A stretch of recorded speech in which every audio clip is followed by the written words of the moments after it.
In the face of President Donald Trump's imposing 30% tariffs on steel and auto parts, a seismic shift is taking place within North American trade relations. Mexico and Canada, longtime partners on the same continent, are no longer standing by while the U.S. strengthens its protectionist policies. Instead, they are preparing to create a new trade corridor, one that completely bypasses U.S. ports, customs, and, most notably, tariffs. This new initiative, known as the Northern Corridor Free Trade Series, is poised to send shockwaves through the U.S. economy, particularly in regions reliant on trade with Canada and Mexico.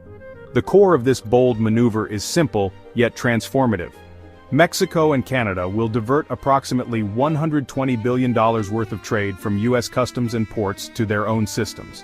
This new route allows goods to flow between the two countries and to global markets without passing through U.S. borders. For example, Mexican lithium battery cells and automotive parts will be shipped to Canada's Pacific coast, bypassing Texas ports entirely. Similarly, Canadian steel and maple lumber will flow south via a coastal shipping bridge directly to the Gulf of Mexico. As a result, this new trade corridor will significantly reduce the reliance on U.S. infrastructure, avoiding customs and the logistics premiums typically paid when passing through Detroit. The implications for the U.S. are vast, with trade between Canada, Mexico, and the U.S. totaling $756 billion in 2024, including $138 billion in hub trade. The new bypass threatens to undercut key revenue streams. U.S. Customs and Border Protection data reveals that these goods will no longer generate the fees and duties that previously filled U.S. coffers. The combined loss from the U.S. in customs, logistics, and secondary revenue streams, such as fuel, transportation insurance, and highway permits, could reach as high as $86 billion over the next 2 years. This could hit the U.S. economy harder than anticipated, with significant losses particularly affecting industries dependent on cross-border trade. One of the most critical components of the new route is the Pacific Short Link, a rail integration system designed to connect the Canadian Pacific coast with Mexico's industrial heartland. Canada's investment of $2.3 billion into modernizing the Asia-Pacific Gateway is now coming to fruition, and the logistics are already in place to accommodate this new trade flow. For instance, Canadian wind turbine steel and lithium ore will be transported across the region, creating an entirely new supply chain. The impact on U.S. highway operators will also be severe, with an estimated $4 billion in lost toll revenue annually. As these developments unfold, the U.S. is facing not just an economic challenge but also a political one. The loss of indirect jobs in manufacturing and logistics, especially in the Midwest, could weaken support for Trump's policies in key voter bases. The tariff wall, which was intended to protect American jobs, could ultimately harm those very same industries, particularly in Detroit, where the automobile sector has already been hit hard. The creation of this new trade route is not just a logistical shift, it's a reflection of a broader geopolitical strategy. The Canada-Mexico corridor represents a bold step toward economic independence from U.S. influence, and if successful, could change the dynamics of North American trade for years to come. As Mexico and Canada strengthen their trade ties through the Northern Corridor, the effects on U.S. industries are becoming increasingly clear. The new route not only bypasses U.S. customs, but also introduces a host of digital and logistical innovations that will further diminish the U.S. control over the region's trade networks. One of the most striking features of the Northern Corridor is its reliance on cutting-edge technology, particularly the use of blockchain-based customs systems that streamline and simplify the process of cross-border trade. Canada has already integrated its blockchain-based customs registration system with Mexico's TFAS Port Geographic Database, creating a seamless digital bridge that allows goods to pass through without being declared to U.S. customs. This shift eliminates the need for the pre-clearance tax that the U.S. previously collected, which was worth approximately $3.5 billion annually. As a result, U.S. Customs and Border Protection is facing a direct loss of revenue, with further repercussions in the logistics sector, where fees and services once generated significant income for U.S. entities. With no pre-clearance tax in the new system, U.S. authorities will find it increasingly difficult to maintain their hold on these crucial revenue streams. While the U.S. government loses out on digital revenue and processing fees, its impact on traditional industries is even more profound. The automotive sector, particularly in Michigan, Ohio, and Indiana, is being dealt a devastating blow. Under the new trade framework, Parts that were previously assembled into final products in the US will now be processed elsewhere.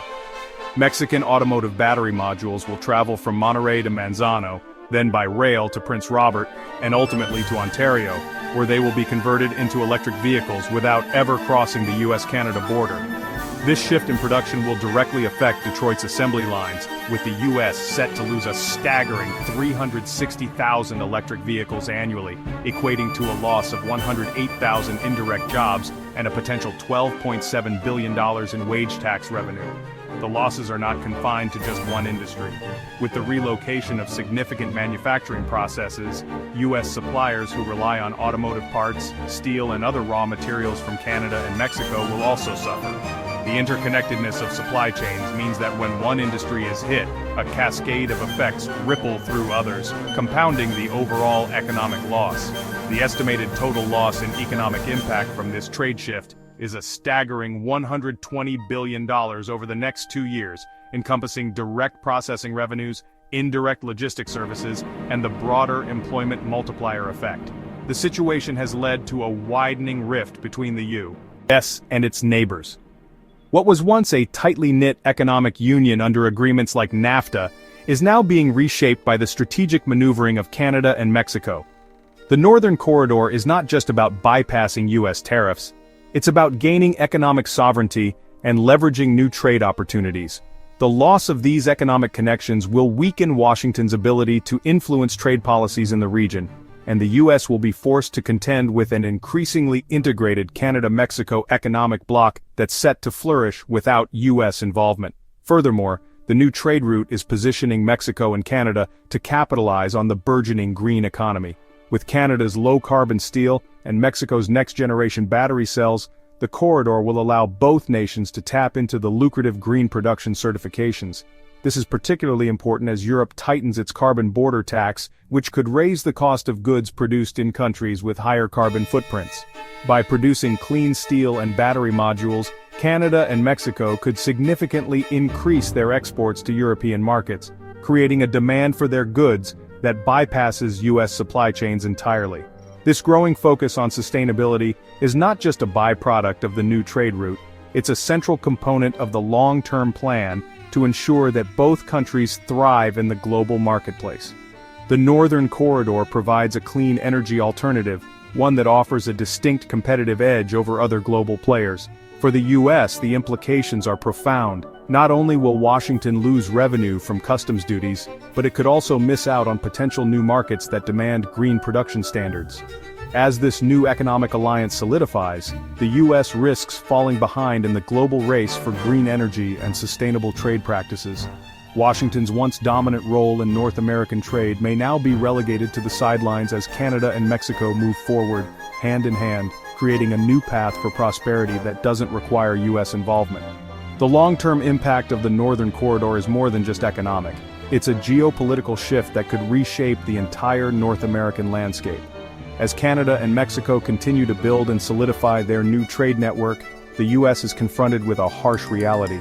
Its ability to exert influence over its two closest neighbors is rapidly diminishing. The creation of this alternative trade route has opened up the possibility of a new economic order in the region, one that operates without the constraints of U.S. customs, tariffs, and regulations. The infrastructure investments backing the Northern Corridor are already in place, and the trajectory is clear. The new route is here to stay. Once the investments are fully realized by 2028, the trade corridor will be an integral part of North American trade, reshaping the flow of goods in ways that Washington cannot reverse. Canada's wind turbine steel, Mexico's lithium cells, and various other critical goods will continue to flow between the two countries, seamlessly, with no need for U.S. intervention. And crucially, these goods will be traded under a framework that eliminates the tariffs and regulatory hurdles that the U.S. imposed with its protectionist policies. At this point, the U.S. finds itself in an increasingly difficult position. Even if the tariffs are lowered or removed in the future, companies may be hesitant to abandon the logistical advantages provided by the new network. The supply chain has already adapted to this new reality, and the financial incentives to remain within the Northern Corridor are significant. The simplicity of blockchain-based customs systems and the reduction of bureaucratic hurdles make this route even more attractive to businesses looking to streamline operations and reduce costs. The risk-free lane, as it's now called, offers an unparalleled level of efficiency, one that many companies will be reluctant to give up. As these dynamics unfold, the U.S. faces not only a loss of revenue but also a weakening of its competitive position in global trade. The Northern Corridor is creating a self-sustaining economic zone that could eventually attract additional investment, further isolating the U.S. from its North American partners. The prospect of a green industry highway between Canada and Mexico, further incentivized by Europe's carbon border tax, adds another layer of complexity for Washington. As more companies flock to this environmentally friendly supply chain, the U.S. risks being left behind, unable to capitalize on these emerging green technologies and market opportunities. In the coming months, the stakes will only grow higher. If the first shipments via the Northern Corridor are completed successfully, and the cost advantages hold, Canada and Mexico will solidify their plans with permanent agreements. At that point, it will be exceedingly difficult for the U.S. to revert to the old NAFTA routes. The long-standing trade partnerships between the U.S., Canada, and Mexico may be permanently redefined, with the U.S. on the outside looking in. In summary, the tariff wall that President Trump erected, meant to safeguard American industries, may have instead pushed Mexico and Canada into a strategic alliance that bypasses the U.S. entirely. As the Northern Corridor gains momentum, the U.S. stands to lose billions in revenue, thousands of jobs, and its once dominant position in North American trade. What started as a bold protectionist move may ultimately backfire, leaving the U.S. at a disadvantage in a rapidly changing global economy. The next few years will be critical in determining whether Washington can adapt to this new reality, or whether it will continue to cede power and influence to its northern and southern neighbors. The Northern Corridor is not just a trade route, it's a symbol of how economic pressures can drive nations to innovate, adapt, and in this case, bypass the very country that once set the rules for trade in North America. For Canada and Mexico, the path forward is clear, and it doesn't involve the U.S.